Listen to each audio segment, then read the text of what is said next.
This video will take a look at programming one of the parts out of the IGEMS 3D sample library. One thing to keep in mind if you're first starting to work in the 3D area or you want to program a 3D part is that to open up a 3D file, you want to go into the 3D-5X area. Oftentimes people will go to the Open menu and they'll be looking for their STL or step file or whatever 3D file format they're trying to work with, and it's not going to be listed in here. These are all supposed to be 2D formats. So if you are going to be working with a 3D file, you want to go into the 3D-5X area. If you haven't already selected a machine and material, this will pop up. And you don't necessarily have to choose the thickness at this point, but you will want to choose the correct material at least. When you're in here, you've got your scroll wheel. You can roll your scroll wheel back and forth to zoom in and out.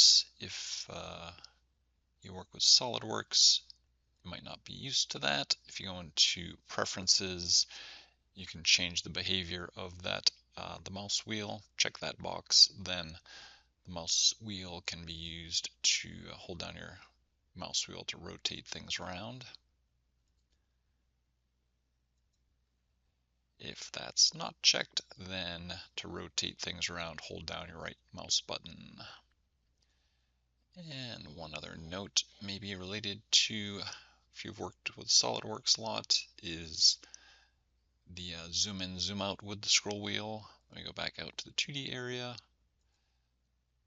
So normally with IGEMS, if you roll your scroll wheel away, it zooms in, and if you roll it towards you, it'll zoom out.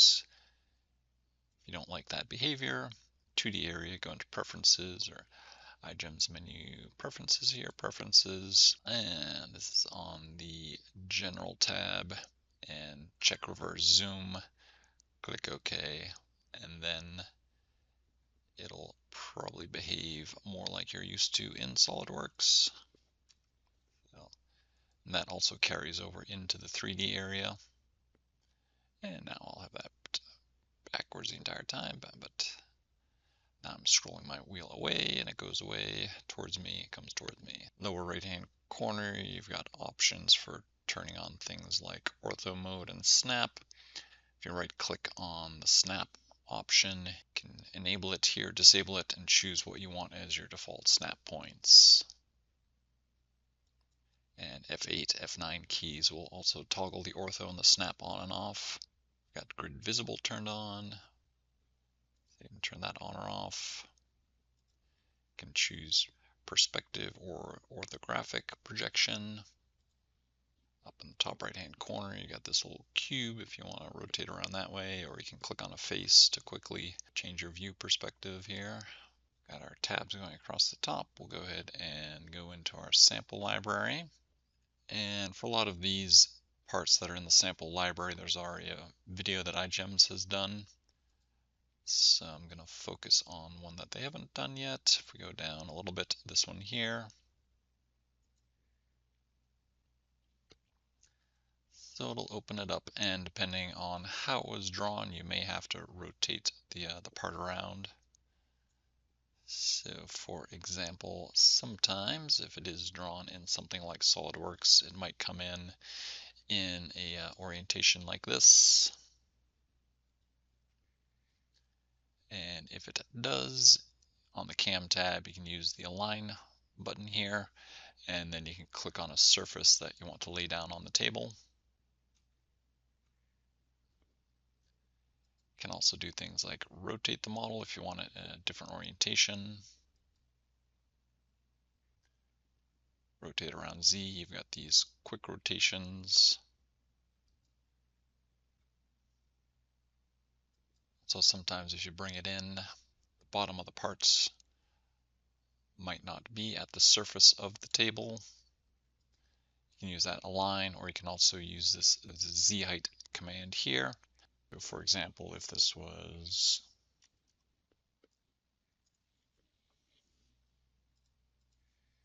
and it comes in like this, the other way to bring that down is with that Z height. You can just set the bottom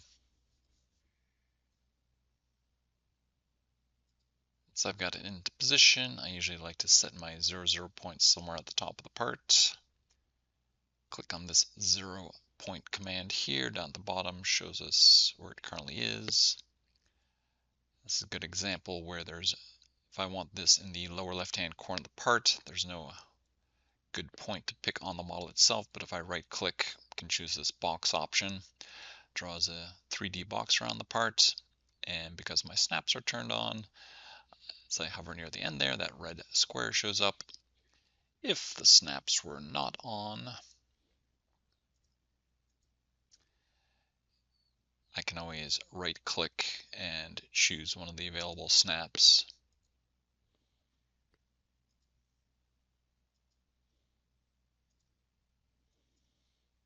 So oftentimes you can start off by using this auto command here. If it finds closed edges, then it'll put toolpaths on there. If your part has any open edges, open contours, it's going to ignore those. You have to put those on there manually. So I'll do the auto command here. Okay, now we've got some toolpaths on there. And one thing the auto command does is it'll find curves that are in the model. And these are all the closed curves that it found. It's also aware if you need to choose any open edges in your model for toolpaths, you can use the pick edges to do that. But in this case, we don't need to. Toolpath area, the toolpaths that it's added to the part. One thing to watch out for with this auto command is sometimes it might not get things in the optimum sequence. For example, it's got the outside cut and then comes back for an inside cut. You can use the arrows down here to rearrange things. Probably want this to be the last cut, so you can select that, and then this will move it to the bottom of the cut sequence. And on something like this, I might want this to be the first cut. Move that up. And then here, I might want to do the vertical slot cut first in the hopes that that slug is going to hopefully drop into the tank before I do the bevel cut. Now let's move this up in the sequence. You can also rename these if you need to.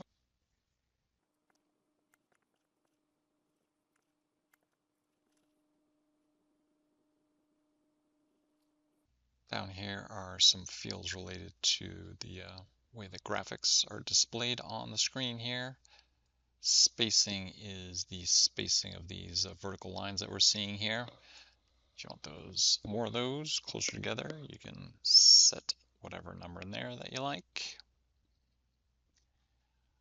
And the length is how long those blue lines are projecting off the top of the model there. I like to make those a little bit shorter.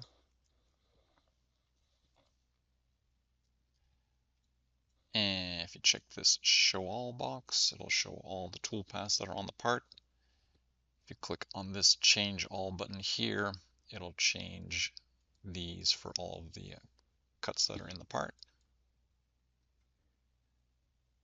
Down in this area it gives you information about the cut, tilt angle, the Z height off the top of the table, and the engagement, which is what's used to calculate the feed rate. Earlier, when we were coming into here, I mentioned that you didn't necessarily have to choose the thickness of the material. IGEMS will look at this engagement number to calculate the feed rate, and then look at the material that you've selected, the machinability of that material to calculate the feed rate. Now, I always like to make sure that I've got this thickness of material in my material database. So if I'm doing any reports, things like that, then at least I've got the correct thickness on there. So let's go check to see what we've got here. In our material database, we're going to select, and I don't have an 827.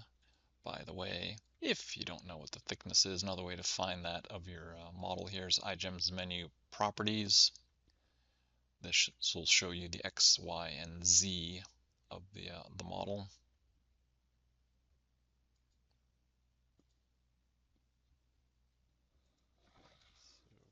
Add that in there.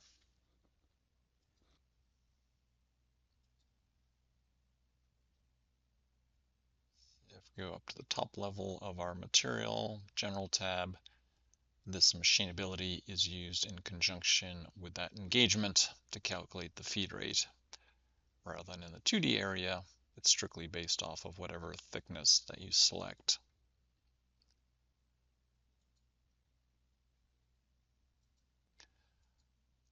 There's a few different cut types that you can choose from.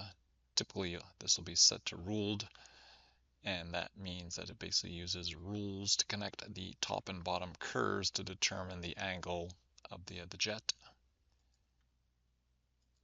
Fixed, it's just going to stay at one fixed angle. Variable, you have a lot of flexibility as far as where the jet points.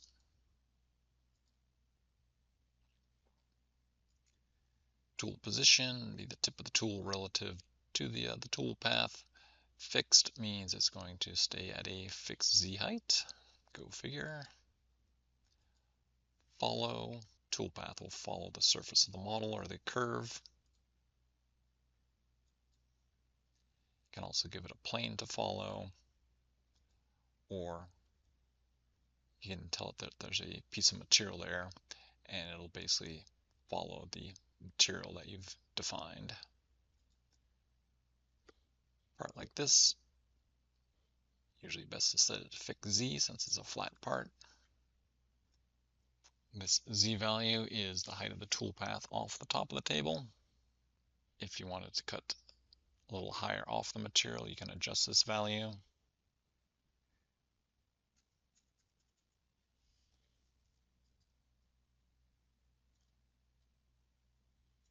I click this button here, click somewhere on the surface, and go back to that original 827 value. Adjust standoff with tilt can be used if at steeper angles your nozzle might drag on the material. For example, if we go to this outside cut, depending on the configuration of your nozzle, as the cutting head tips over, there may be areas where the nozzle might drag on the material. And if that is an issue with your cutting head design, you can check this box here. And then based on machine settings, it will adjust the height of the tool path based on the angle. We go to close and go into our machine settings. On the 5-axis kinematic page. Now for the example that I've got here, I've set this to start increasing the standoff once the angle approaches 40 degrees, and then at the maximum tilt of the cutting head, which in this case 60 degrees, to increase that standoff to a maximum of 1/2 inch. Now again, technically with this cutting head we really don't need to do this, but for the purposes of that video I've turned these on. If I put these back to where they would be normally,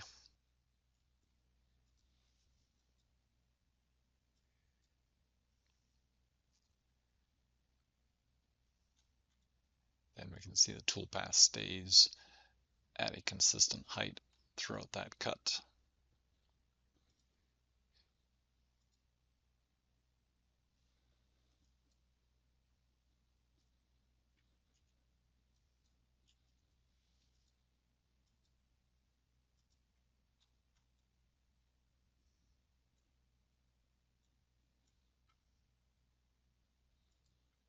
So that is the adjust standoff with tilt.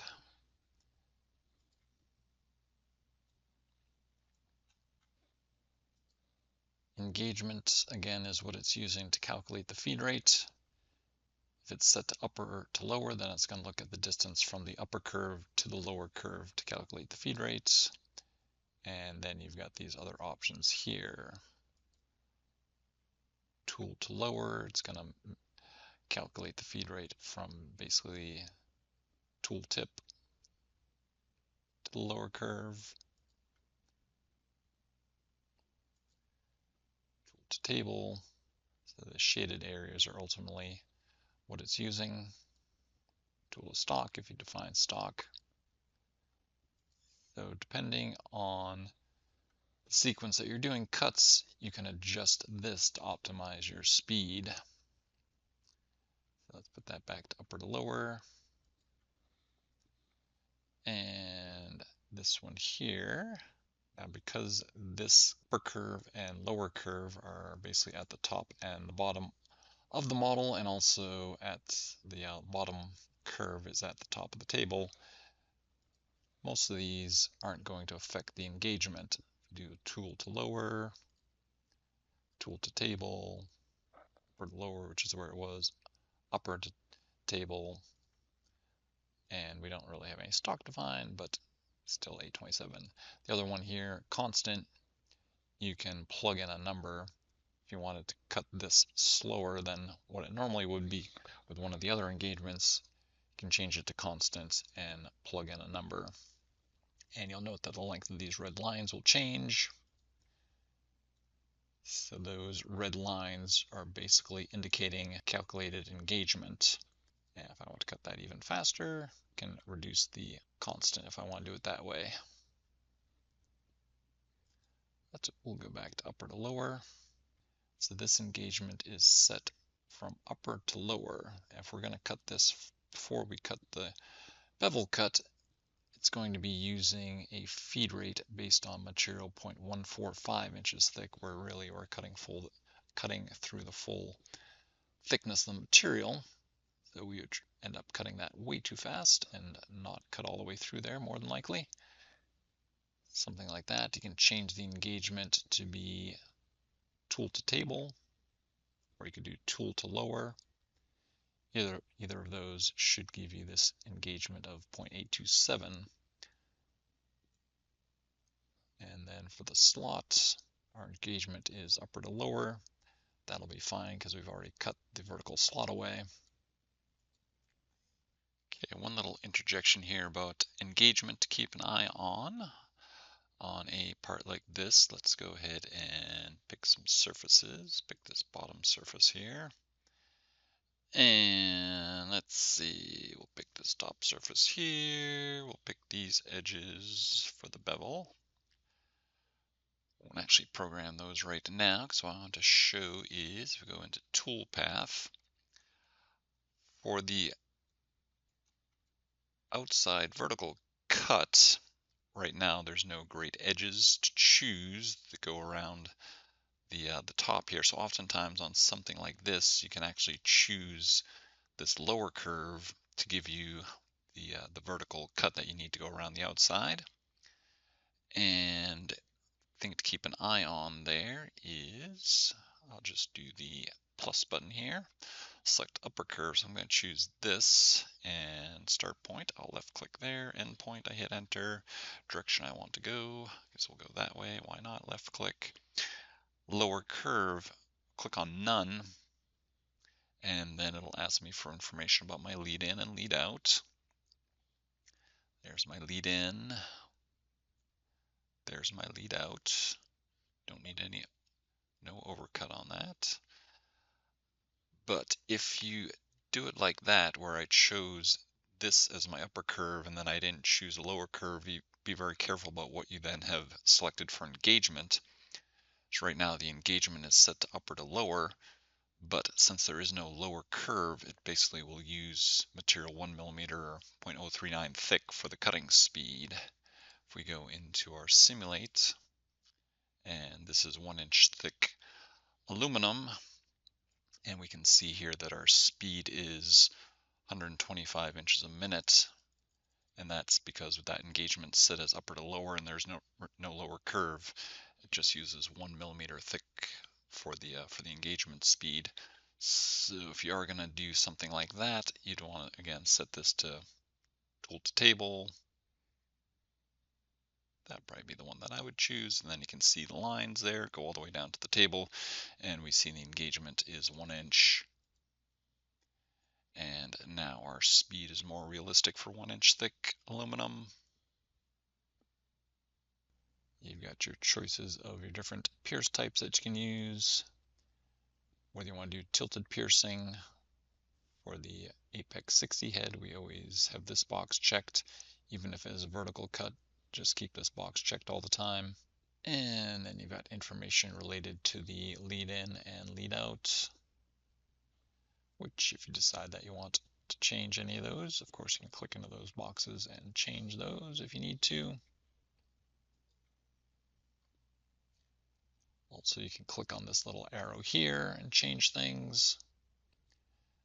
That red circle represents the lead-in length that I had of 0.2. And if I move my mouse around, it'll lock in at the different quadrant points. If I left click, it'll give me a lead-in of whatever length this line is when I left click.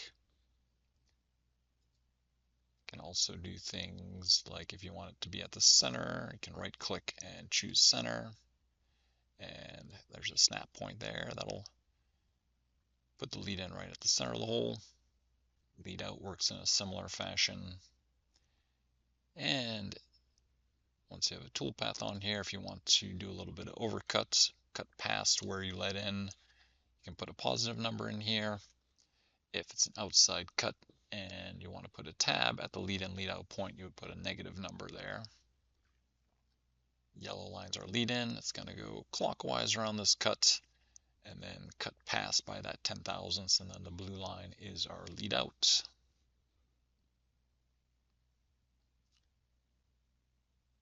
This button here will bring up a box of leads that we can define in our 2D area.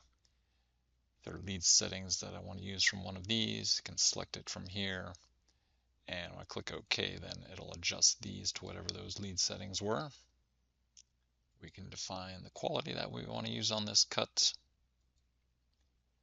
If you want to do a partial quality, you can click on this arrow here, choose a different quality, and left click where you want to start the quality, left click where you want to end, highlight the portion of the cut that you want to apply that to, and then left click, and then enter will get you back to here and close. This changes to a reddish background here to indicate that there's different qualities on this cut. Kerf is to the right. You want to make sure that this green line here, which represents the center of your stream diameter, is offset from the part. Basically, you want to be able to see these red lines. This is on the wrong side. Then, in this case here, this hole would be oversized.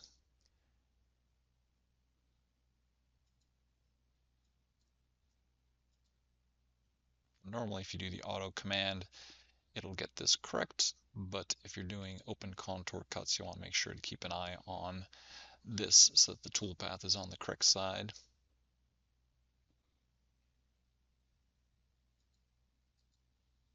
Tool diameter that's being used on this cut, which right now is set by the machine. If you wanted to add additional tool offset onto a cut, you can uncheck this box and adjust this number.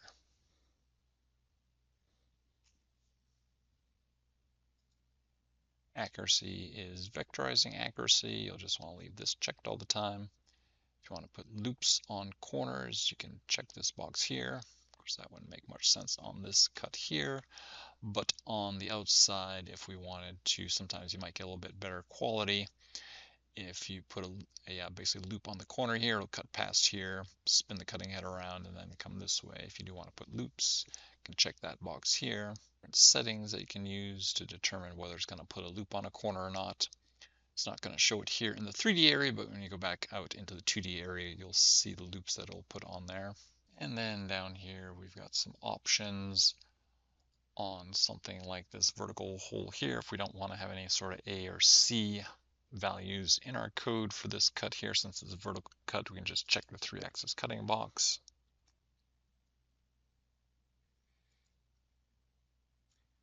If when we're doing a beveled cut, we want to choose the opposite solution for C angle, we can check this box here. And if you just want to do something at a fixed speed, you can choose to do no speed ramping. And then you've got options for your taper angle control, variable offset control, and lag control. Note that these have to be turned on per cut. So if you do want to do any of these, make sure that you select those per cut. And then when you post it out, you'll also want to make sure that you have these boxes checked. And then over here in the left-hand corner, if we want to do a simulation to see if we have any collisions, we can do that. Now, based on the cutting head that I have selected here in the simulator, it's going to show a potential collision. This is a water-only adapter that I've got shown here in this simulation. Really, I'm using a abrasive cutting head, so I can choose that from this, and then we see that we're not going to have any collisions. But let's pretend we are doing this water only with that adapter that was shown in this model here. And we've got the collisions. We can use the adjust standoff with tilt that I showed earlier. The other way to do it is to adjust this Z height here. This will affect the Z height of the entire cut. Change that, click out of that box, and we'll see that that toolpath has moved up. And then we would just have to check to see if it was enough, which it looks like it was.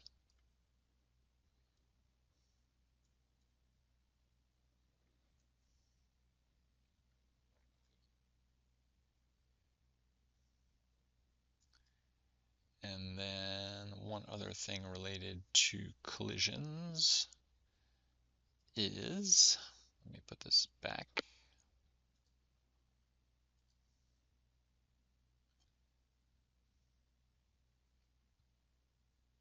Go back into our simulation.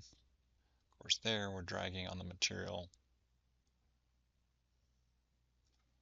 Now here it's not showing a collision, but if we were cutting this out of a piece of material, we'd actually be dragging on the material at this point. If you close out of here and you go to the Parts submenu here, choose Stock. Got different options for the type of stock material that you want around the model. If I choose flat material, check this box, use for collisions. And we can go back into that simulate. Did the wrong cut. This one, simulate. And now it shows that we're also colliding with the material here.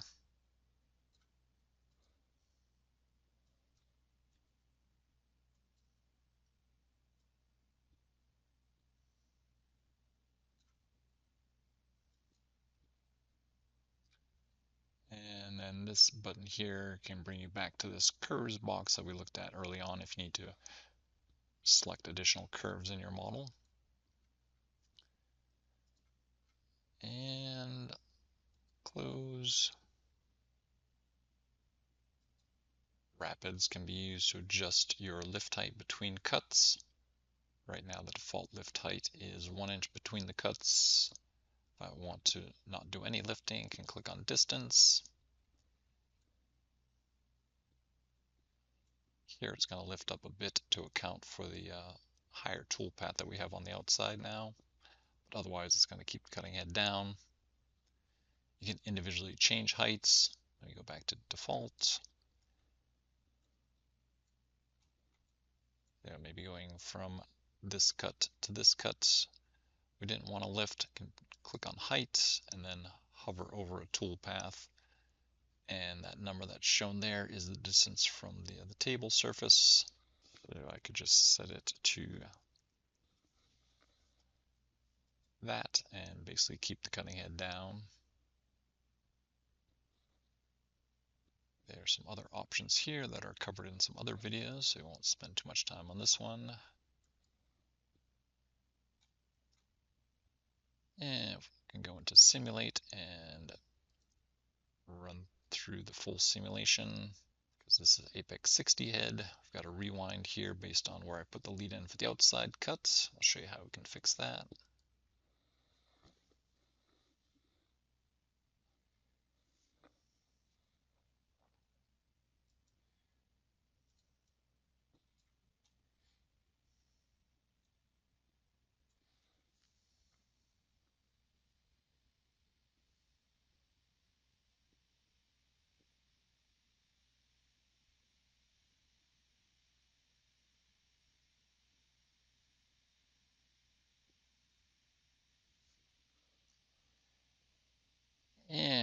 And really, we don't need that additional standoff height on that cut there. So let's go just change that back.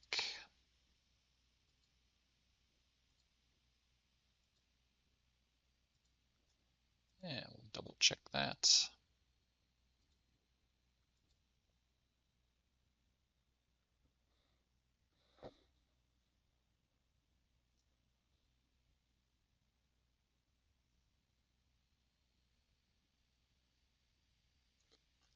Good.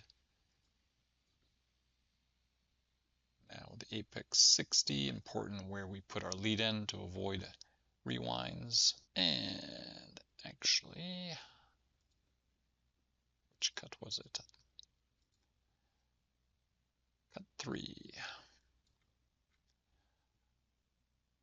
So basically that lead in there, we have to change its location. If you want to change a lead location, you can go back into Toolpath and go to cut 3. You can use this button here to change your start point.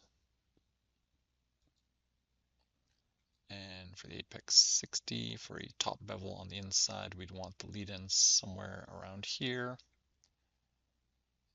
And that red circle is our current lead in length. And if we want to come in perpendicular to our toolpath, when it locks in there, just hit enter. And for the lead out, same thing. When it locks in there, hit enter. So once you've got that, let's just go and do our simulate again. Make sure we don't have any rewinds, which we don't, so we're good there.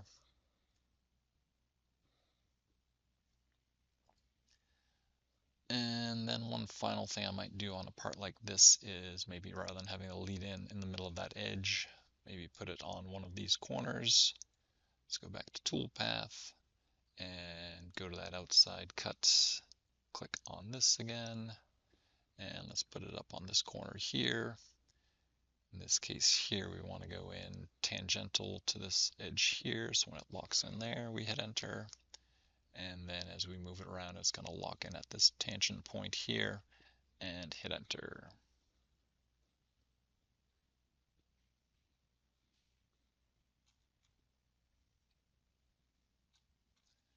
So let's go ahead and close. And then once you think you've got everything the way you like it, you can click on create, click on file name. It'll pick up the name of the original file. Click on OK, and that'll bring you out into the 2D area. At this point, probably a good idea to save your IGEMS dig file here. So IGEMS menu, save. And if you do Control V, it should paste in the name that you just clicked on for the file name when we're coming out of the 3D area. Click on save. Got that there.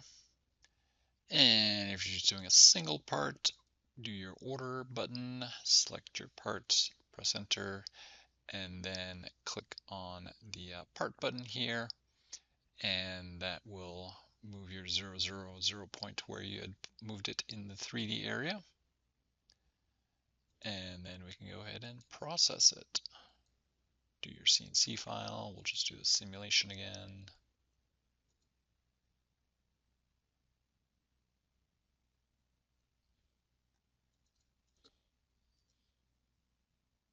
And if you're going to nest a bunch of these onto a piece of material, we'll do our rectangle, sheet rectangle command here. I'll just do something like this. It's important if you do have the Warjet Apex 60 head that you don't get rewinds when the nesting takes this part and probably will rotate it around. For example, auto nest, select the part, hit enter, select the sheet, hit enter. And I'm just going to put a big number in here and click on nest. Yeah, that's good. Let's see. Stop. Okay. Close. Now when you have a sheet, back to your cam tab, do your order command, drag a box around the sheet, left click, enter. And in this case, you don't want to click part because that will move the 0, 0 point to somewhere in here. If you have selected the proper thickness in your material thickness area, click on the T button and that will keep the 0, 0 point on the corner of the sheet, but move it to the top of the material. Click on close. We do our simulate now.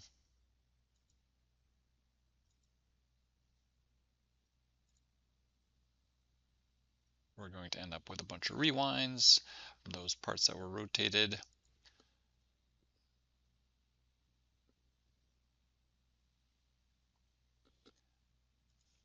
To avoid that, you can either set the rotation to none when you do the nesting, or you can try the little app that I wrote that'll rotate this through different rotations and let you know what potential good rotations are.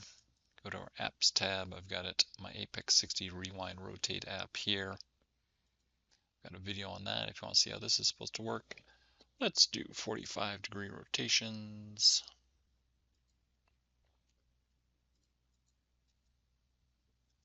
And then it'll run through the post-processor 8 times.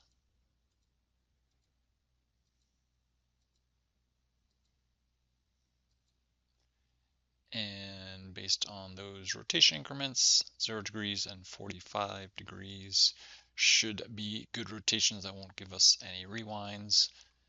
And when it does that, it'll set that information on the parts. So then the next time that you go into the nesting, do our auto, select the part, select sheet. It'll set the rotation step to user with those 2 good rotations.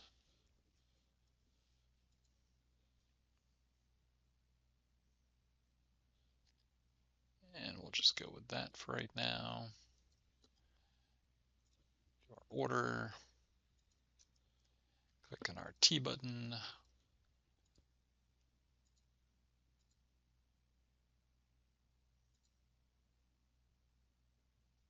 And no rewinds.